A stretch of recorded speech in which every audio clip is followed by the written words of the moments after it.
Today we are going to discuss the nature and significance of political theory.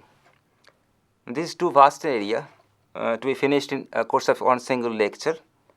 And in fact, the very idea of political theory presumes that one should first clear oneself about any confusion regarding the word politics, since that is the root word in this collective noun political theory. Now, politics, in fact, or unfortunately, over its 2,500 years of history, has acquired too many meanings, too many interpretations, which ultimately may leave a student a bit confused. We may not know what we are talking about, or may refer to many things at one time when we use the word politics. To go into the root of the word politics, etymologically, it is derived from one Greek word, politika. Aristotle wrote his book, which we have come to know as the Politics. In Greek, it was ta politika, politika meaning affairs of the state. And from politika, around 1520s, we got an English rendering, politics, and it started circulating from that time onwards. Now, politika also came from another Greek word, which is the ultimate root word, that is polis. If I may spell it, P-O-L-I-S. Now, polis meant, in today's terminology, either a state or a large or larger political community presiding over a society. So, in fact, Aristotle has discussed the word or used the word politics mainly in the sense of state. In his time, the city-state. So, etymologically, the word politics has got linked up with the concept of state. Secondly, the term when it came into English around the middle of the 16th century was a time which we refer as the pre-democratic era of European politics. It's basically some or other form of monarchy in various European political units. Common people, common masses were not yet given access to the arena of politics, which came around, at least for the middle classes, around 1688 with the Glorious Revolution in England, and almost for everyone, for the really common people, with the storming down of the Bastille in 1789. And when common people entered politics, politics moved out of the royal court.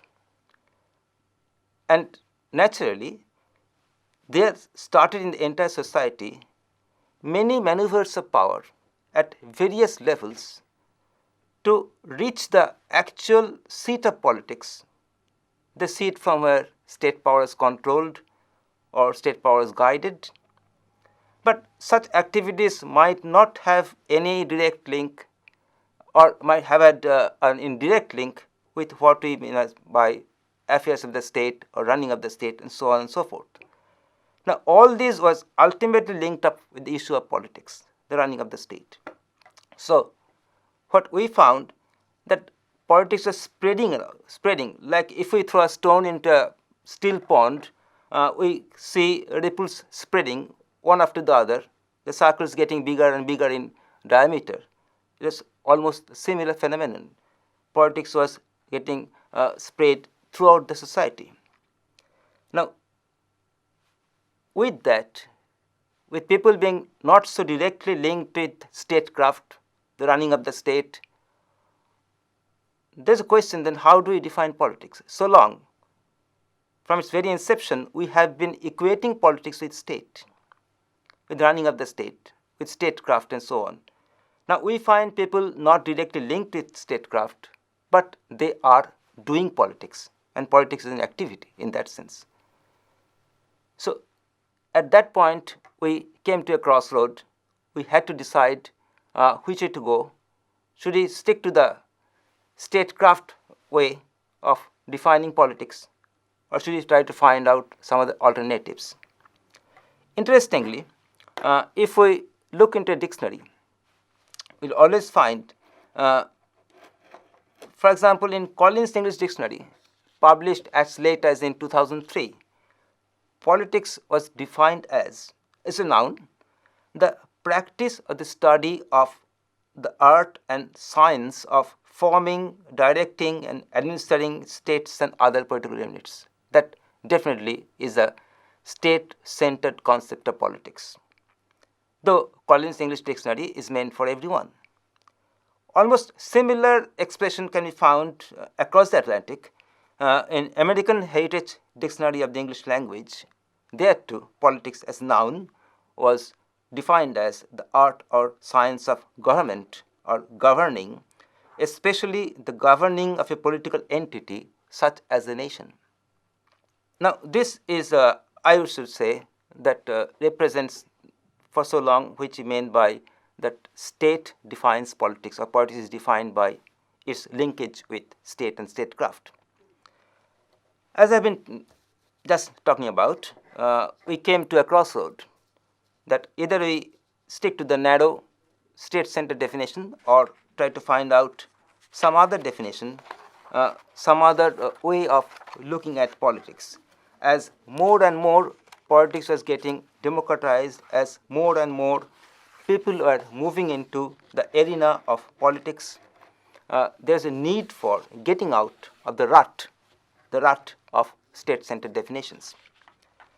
And from that, we moved on to a different kind of definition, which is often called some kind of a, let's say, power-centered definition or functional definition in that sense. Now, that politics is about power, that idea is not something very new. That was exposed to us. We were exposed to that idea right in early 16th century by Niccolo Machiavelli, whom we often call the father of the power concept in politics. But from that time, though Machiavelli introduced the concept, perhaps he was a bit ahead of his times. And that's why he was so much criticized when he talked about a totally non-ethical concept of power being at the center of politics. But that is the truth in some way or the other. And after the French Revolution, after the first wave of democracy has hit European states around 18th century, we are trying to move out of the state-centered way and found our way or our new way of looking at politics in the concept of power, what people do while they do politics. At this point, I'll take help of a quotation from Andrew Haywood. Haywood, in his book titled Politics, defines thus, I quote, "Politics in its broadest sense is the activity through which people make, preserve, and amend the general rules under which they live." Now, if you just go through the definition of politics, that it is an activity, first of all, we do politics. And secondly, through which people, and here is the element of democracy has been brought into the definition. People make, preserve, and amend the general rules under which they live. The totally people-centered definition of politics, identifying politics as a people's activity or activity which is spread through the society. Almost in the same vein, but with a slightly broader ambit.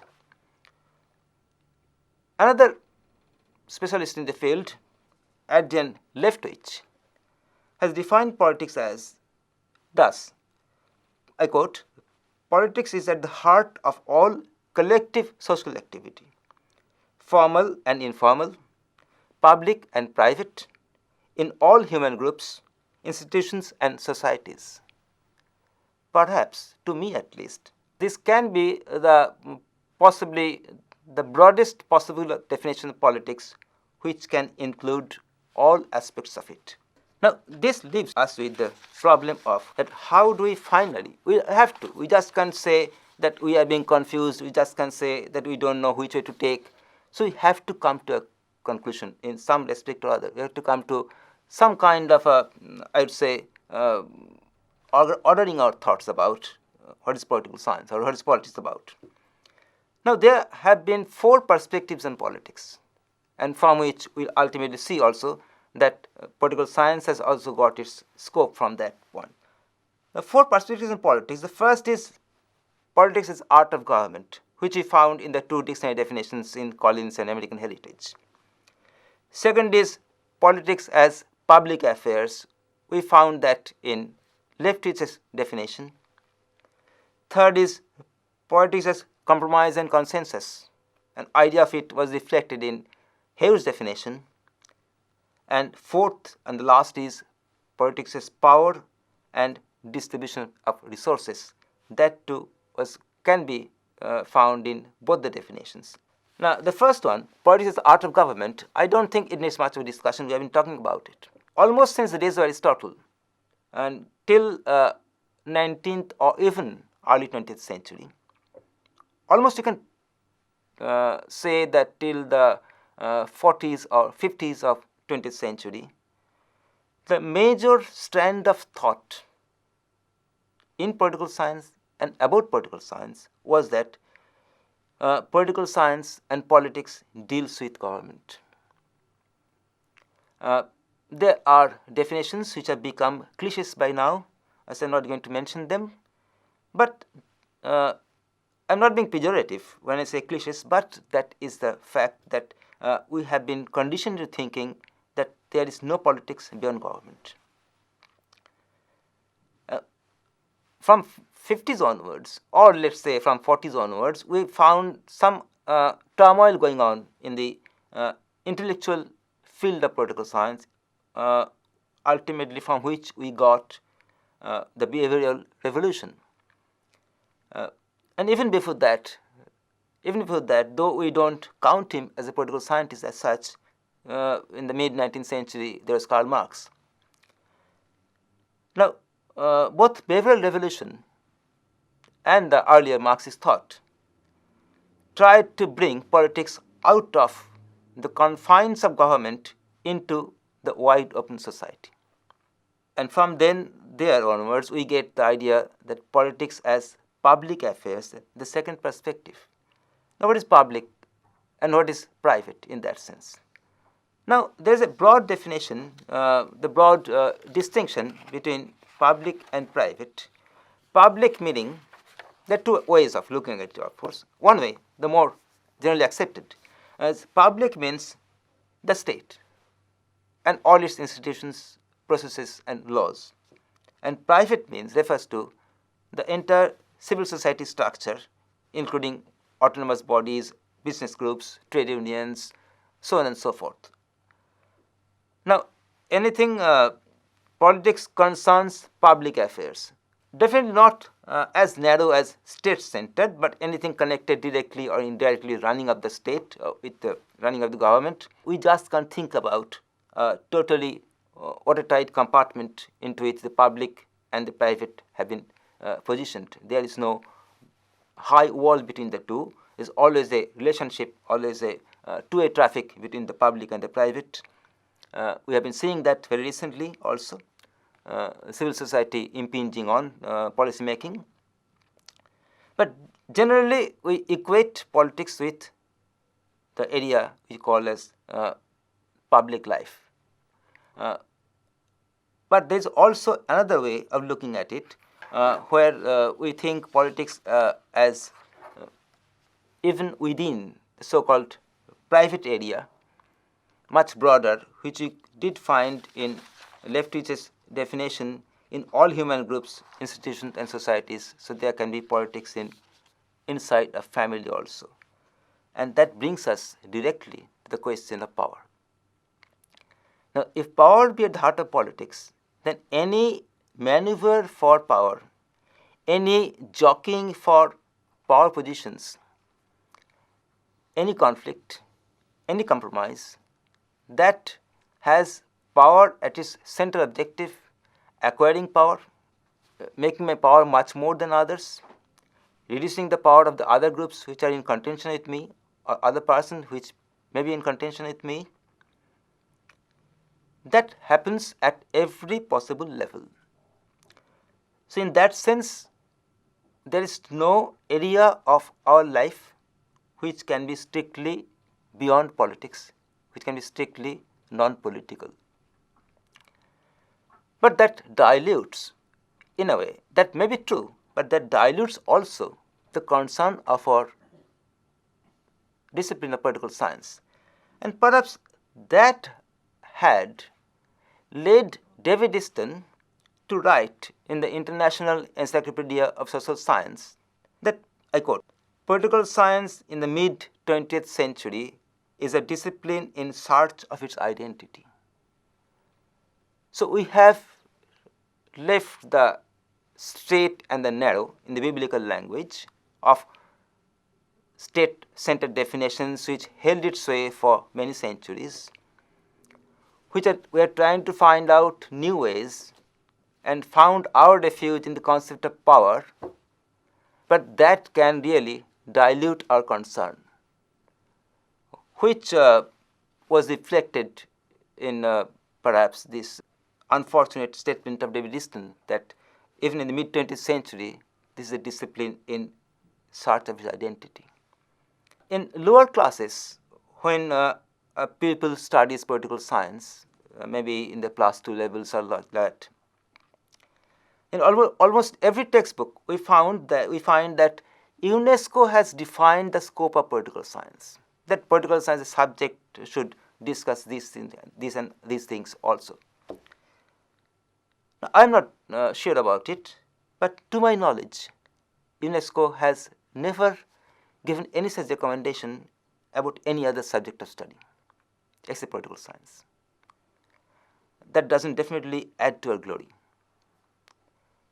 So we are still looking for, in that sense, whether there can be a single way of defining politics, a single perspective on politics, but that is not going to happen, because we as individuals, we as social beings, individually and collectively do politics from our own standpoints, conditioned as we are by our own social settings, with our own needs and aspirations, with our own feelings and opinions. So politics is a very much living subject, very much living issue. It just can't be tied down to a single perspective or to a single definition. But the 4 perspectives I have just talked about can give us some idea about what to look for if we have to find out politics, if we have to understand politics. In fact, all 4 are correct, all 4 can be used, can be utilized depending on the issue we are confronted with. We just can't say that 1 or 2 or 3 or 4, each one of them is the ideal one and others are not. And this confusion has been carried over naturally into political science. This multiplicity of views, this multi-hued nature of the term politics, this has been carried on into political science. Now, I am not going into the debate science or not. Political science is a subject that purports to study politics. Since politics itself can be looked up from 4 different perspectives, political science too can be laid down all these 4 ways, 4 paths, and that is reflected in the various academic concerns of political science, which we describe by a single word, the scope of a study in that sense. Now, political science for a long time, following the state-centered definition of politics, have been studying only state and its institutions, state and the government. Nothing else mattered to it. It did not go beyond the area of state. The history of politics is roughly paralleled in the history of political science, naturally. And with the introduction of democratic element into politics, and with the moving out of politics from the royal court into the common masses area of life. Political science too could not ignore things happening outside the narrow boundaries of state and its institutions. For example, with the rise of political parties in Europe, at least, which is the almost the foundational area of political parties around 19th century, they're constrained to study political parties. Later on, with the coming of associational groups, which you may call interest groups or pressure groups, they're also compelled to study interest groups and pressure groups, and they are not, by definition, by no way, linked directly or a part of the state and its institutions. So, political science too was going beyond the state-centered perspective held for a long time. Now, at that point onwards, there came also the maybe from 1925 onwards, the first sapling we saw in 1925, which finally grew up into a big tree of a behavioral evolution, behavioral theories. We found a totally different way of looking at politics, taking society as a whole, as a system, and in fact, consciously not using the word state and replacing it with a word of much wider connotation, the political system.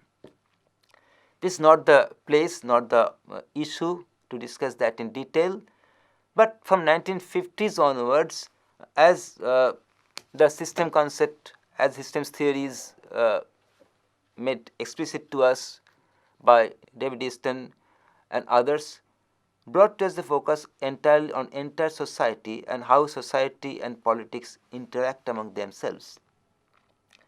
So at this present point, those of us who study or try to understand political science has to look not only among the state and its institutions, its constitution, its body of laws, but also which we call non-governmental politics, politics happening beyond the immediate area of the government in larger societies, in which we call our daily lives, and might be even within families.